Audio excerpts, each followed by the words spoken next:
Hello everybody. So today I will talk about geometry.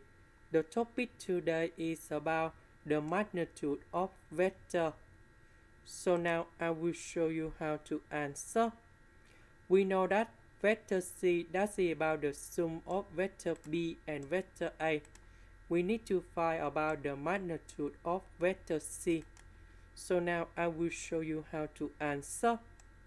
To find about vector C, we need to sum about vector B and vector A in here.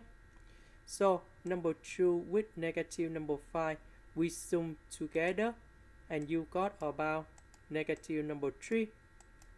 Negative number 4 plus number 5, we have number 1.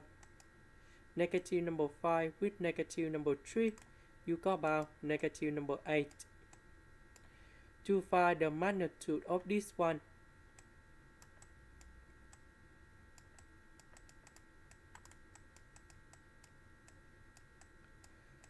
we will use about the square root, and we put negative number 3 with the power 2, number 1 with the power 2, and negative number 8 with the power 2.